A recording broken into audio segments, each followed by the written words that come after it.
ನಮಸ್ಕಾರ.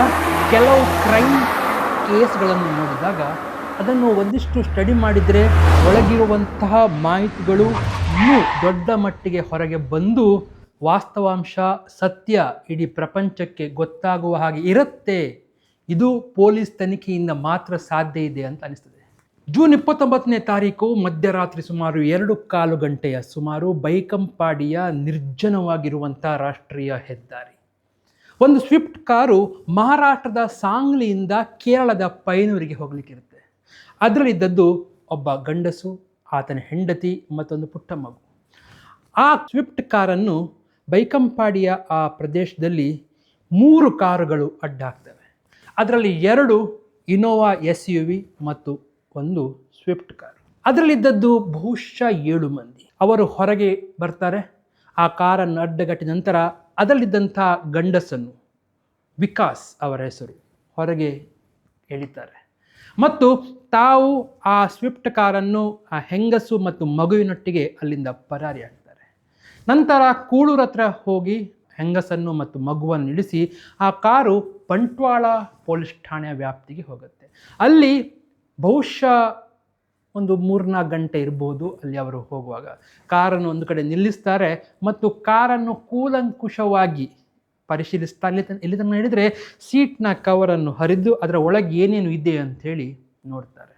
ನಂತರ ಕಾರನ್ನು ಬಿಟ್ಟು ಹೋಗ್ತಾರೆ. ಅವರಿಗೆ ಅಂತಹ ದೊಡ್ಡ ಏನು ಸಿಗುವುದಿಲ್ಲ. ಆದರೆ ಅವರು 180 ಗ್ರಾಂ ಚಿನ್ನ ಮತ್ತು ಒಟ್ಟು ಒಂದು 20 ಲಕ್ಷ ರೂಪಾಯಿ ಅಂದಾಜಿನ ನಗದು ಸೇರಿಕೊಂಡು ಕದ್ದಿದ್ದಾರಂತೇಳಿ ತನಿಖೆಯಿಂದ ಗೊತ್ತಾಗುತ್ತೆ.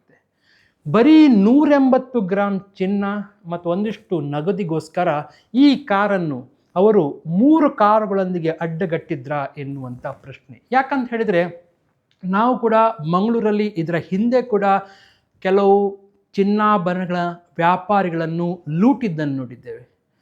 ಬಂದದ್ದು ಒಂದು 2-3 ಬಂದಿರ್ತಾರೆ, ಲೂಟಿರ್ತಾರೆ, ದೊಡ್ಡ ಮಟ್ಟದ ಚಿನ್ನಾಭರಣಗಳನ್ನು ತೆಗೆದುಕೊಂಡು ಎಸ್ಕೇಪ್ ಆಗಿರ್ತಾರೆ. ತನಿಖೆ ಆಗ್ತಾ ಇತ್ತು, ಆ ಆರೋಪಿಗಳು ಸಿಕ್ಕಿಬಿದ್ದಿದ್ದಾರೆ, ಕೆಲವು ಕಡೆಗಳಲ್ಲಿ ಸಿಕ್ಕಿಬಿದ್ದಿಲ್ಲ. ಆದರೆ ಇಲ್ಲಿ ವಿಚಾರ ಇರುವುದು ಭಾಳ ಸಣ್ಣ ಒಂದು ಮೊತ್ತ ಇರ್ಬೋದು. ಯಾಕಂತ ಹೇಳಿದರೆ ಬಂದಿರುವಂಥ ಶೈಲಿ, ಸಾಂಗ್ಲಿಂದ ಆ ಏನು ಕಾರನ್ನು ಅವರು ಹಿಂಬಾಲಿಸಿದಂತಹ ರೀತಿ, ಬೈಕಂಪಾಡಿಯಲ್ಲಿ ಅಡ್ಡಗಟ್ಟಿದ್ದು ಮತ್ತು ಹೆಂಡತಿ ಮತ್ತು ಮಗುವನ್ನು ಮೊದಲಿಗೆ ಕಿಡ್ನ್ಯಾಪ್ ಮಾಡಿದ್ದು.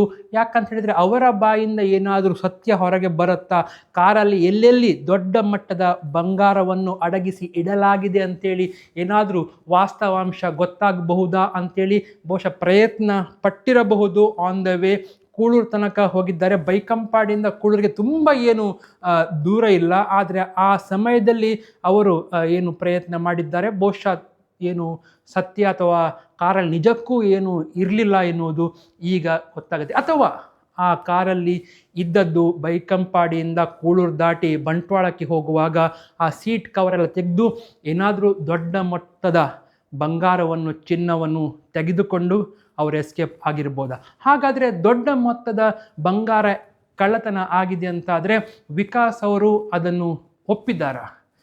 ಅಥವಾ ವಿಕಾಸ್ ಅವರ ಹತ್ರ ನಿಜಕ್ಕೂ ದೊಡ್ಡ ಮೊತ್ತದ ಬಂಗಾರ ಇತ್ತು, ಆ ಕಾರಲ್ಲಿ ತೆಗೆದುಕೊಂಡು ಹೋಗಿದ್ದಾರಂತೇಳಿ ಸಾಂಗ್ಲಿಯಿಂದಲೇ ಏನಾದರೂ ವಿಷಯ ಲೀಕ್ ಆಗಿದೆಯಾ? ಒಂದು ವೇಳೆ ಸಾಂಗ್ಲಿಂದಲೇ ಲೀಕ್ ಆಗಿದೆ ಅಂತಾದರೆ, ಅಲ್ಲಿಂದಲೇ ಫಾಲೋ ಮಾಡಿದ್ದಾರಂತಾದರೆ ನಿಜಕ್ಕೂ ದೊಡ್ಡ ಮೊತ್ತ, ದೊಡ್ಡ ಚಿನ್ನದ ಒಂದು ಏನು ಗಟ್ಟಿ ಇವರ ಹತ್ರ ಇದೆ ಅಂತ ಆಗಿದ್ದರೆ ಅದಕ್ಕಾಗಿಯೇ 3 ಗಾಡಿಯನ್ನು ಇದಕ್ಕೆ ಬಳಸಲಾಗಿತ್ತ. ಯಾಕಂತ ಹೇಳಿದರೆ ಸಣ್ಣ ಪುಟ್ಟದ ಅಮೌಂಟಿಗೆ ಅಥವಾ ಚಿನ್ನಕ್ಕೆ ಇಷ್ಟರ ಮಟ್ಟಿಗೆ ಪ್ಲ್ಯಾನ್ನ ಅಗತ್ಯ ಇರಲಿಲ್ಲ ಅಂತ ಅನಿಸ್ತಾ ಉಂಟು. ದೊಡ್ಡ ಮೊತ್ತವನ್ನು ತೆಗೆದುಕೊಂಡು ಹೋಗ್ತಾ ಇದ್ದಾರೆ ಅಂದರೆ ಆ ಚಿನ್ನದ ಏನು ಕ್ವಾಂಟಿಟಿ ತುಂಬ ಜಾಸ್ತಿ ಉಂಟಂತಾದರೆ ಹೀಗೆ ಇಂಥ ಒಂದು ಷಡ್ಯಂತ್ರವನ್ನು ಬಳಸಿರುವಂಥ ಚಾನ್ಸ್ ಉಂಟು. ಹಾಗಾದರೆ ಇದು ಇಲ್ಲೀಗಲ್ ಆಗಿ ಟ್ರಾನ್ಸ್ಪೋರ್ಟ್ ಆಗ್ತಾ ಇತ್ತ, ಅಕ್ರಮವಾಗಿ ಚಿನ್ನಾಭರಣಗಳನ್ನು ಅಥವಾ ಚಿನ್ನವನ್ನು ತೆಗೆದುಕೊಂಡು ಕೇರಳಕ್ಕೆ ಹೋಗ್ತಾ ಇತ್ತ. ಕೇರಳ ಅಂತ ಹೇಳಿದ ಕೂಡಲೇ ನಮಗೆಲ್ಲ ಗೊತ್ತಿರುವ ಹಾಗೆ ಚಿನ್ನಾಭರಣಗಳ ವಿಚಾರದಲ್ಲಿ ಬೇರೆ ಬೇರೆ ರೀತಿಯ ವಾದ ವಿವಾದಗಳು ನಡೆದಿರುವಂಥದ್ದು. ಹಾಗಿರುವಂಥ ಸಂದರ್ಭದಲ್ಲಿ ಇದು ಅಕ್ರಮವ. ವಿಕಾಸ್ ಅವರಿಂದ ಏನಾದರೂ ದೊಡ್ಡ ಕ್ವಾಂಟಿಟಿಯ ಚಿನ್ನವನ್ನು ಕಿತ್ತುಕೊಳ್ಳುವಂಥ ಪ್ರಯತ್ನ ಇತ್ತ? ಇದರ ಹಿಂದಿರುವಂಥ ಕತೆ ಏನು? ಯಾಕಂತ ಹೇಳಿದರೆ ಎಲ್ಲವೂ ತನಿಖೆಗೆ ಒಳಪಟ್ಟರೆ ಮಾತ್ರ ಸತ್ಯ ಗೊತ್ತಾಗತ್ತೆ. ಸುಮ್ಮನೆ ಇದು ಒಂದು 17-20 ಲಕ್ಷದ ವಿಷಯ ಅಂತೇಳಿ ಬಿಟ್ಟುಬಿಟ್ರೆ ಬಹುಶಃ ಸತ್ಯ ಹೊರಗೆ ಬರಲಿಕ್ಕಿಲ್ಲ. ಬರಲಿ ಎನ್ನುವುದು ನಮ್ಮ ನಿರೀಕ್ಷೆ. ಜನಜಾಗೃತಿಗಾಗಿ ತುಳುನಾಡು.